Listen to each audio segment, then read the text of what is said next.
మీలో ఎటువంటి కొదవలు ఉండవో, లోటు ఉండదు. ఎందుకు అరాకొర పైకి సంతోషంగానే ఉన్నామనిపిస్తుంది, కానీ లోపల చాలా బాధ ఉంటుంది. పైకి బాగా సంతోషంగా ఉన్నామనిపిస్తుంది, అందరిలో ఉన్నప్పుడు హాయిగా చక్కగా నవ్వుకుంటూ ఉన్నామనిపిస్తుంది. ఇంటికి పోతే తెలుస్తుంది.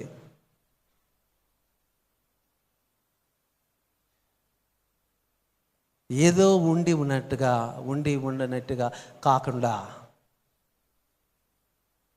ఈ ఎపఫ్రా తను పొందుకున్నటువంటి దాన్ని ఇతరులకు కూడా ఉండాలని కోరుకుంటున్నటువంటి వాడ. ఇతరులకు ఎందుకు మనకు సంపూర్ణత సిద్ధింపబడటం లేదు? అరకొర జీవితాలలో ఒక అసమానతలతో హృదయము సంతుష్టిగా ఉండలేనటువంటి స్థితిలో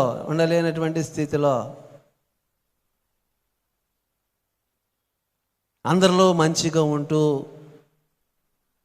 ఒంటరిగా ఉన్నప్పుడు ఎందుకు నేను ఒంటరిని అయిపోయాను, నాకు ఎవరూ లేరే, నన్ను ప్రేమించేవాళ్ళు, నువ్వు తిన్నావా, తాగావా, నువ్వు బాగున్నావా, యోగక్షేమాలు అడిగేవాడు కూడా ఎవరు లేరే.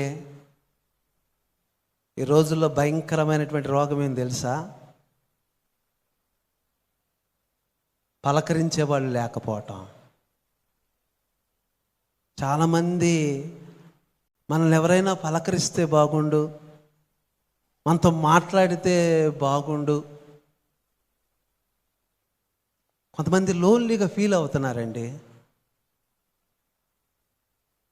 పాత తరం వాళ్ళ బాధంతా కూడా పోయి పలకరించేయమంటే వాళ్ళకి ఎక్కలేనటువంటి సంతోషం. ఈ రోజుల్లో వాళ్ళకి లేదు. వాళ్ళు ఎంత ఒంటరిగా ఈ రోజుల్లో వాళ్ళైతే రాబోయే రోజుల్లో ఒక్కళ్ళే అయిపోతారు. కొంతకాలం వచ్చేసరికి అమ్మా నాన్న దూరం అయిపోయారు. ఇప్పుడున్న జనరేషన్లో భార్య దూరం అయిపోతుంది, భర్త దూరం అయిపోతున్నారు. పెళ్ళిళ్ళు చేసుకోవటం వల్ల చైనాలో వచ్చింది. నేనొక్కనే ఎవరు వద్దు, నాకెవరు వద్దు చేసుకోవటంలా నాకు అనిపిస్తుంది రాబోయే రోజుల్లో ఇక ఒక్కరుగానే మిగిలిపోతారేమో. ఒకప్పుడు చిన్న ఇంట్లో 10 కుటుంబాలు ఉండేవి. ఎక్కడెక్కడో మంచాల కింద ఒకళ్ళు, మంచాల పైన ఒకళ్ళు, లేకపోతే బయట ఒకళ్ళు, లోపల ఒకళ్ళు, కానీ సంతోషంగా గడిపేటువంటి వాళ్ళు. ఆ తర్వాత అవన్నీ పోయినాయి. అక్కడి నుంచి ఒక్కొక్కళ్ళు బయటపడటము, చక్కగా మిద్దెలు వచ్చినాయి, తర్వాత అపార్ట్మెంట్లు వచ్చినాయి.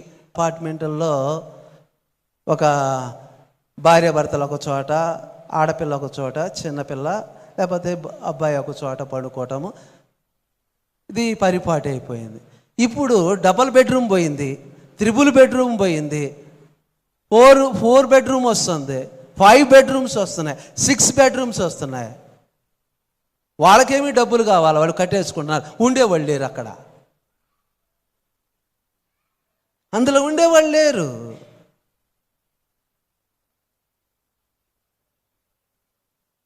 చివరికి ఏమైపోతాడంటే ఒక్క ఇండివిజువల్గా అయిపోతాడా. ఒక స్త్రీ ఇండివిజువల్గా మిగిలిపోతుంది, అలాగే ఒక పురుషుడు ఇండివిజువల్గా మిగిలిపోతారా. చాలా బాధాకరమైంది. ఖచ్చితంగా ఈ రోజును చూస్తాము. ఒకరినొకరు నమ్మలేనటువంటి పరిస్థితి, ఒకరి మీద ఒకరు ఆధారపడలేనటువంటి పరిస్థితి. టెక్నాలజీ పెరిగిపోయింది. నీ మీద ఆధారపడాల్సినటువంటి అవస్థ నాకు లేదు. నేనేదో సంపాదించుకుంటాను, నేనేదో తెప్పించుకుంటాను, నేనేదో తింటాను.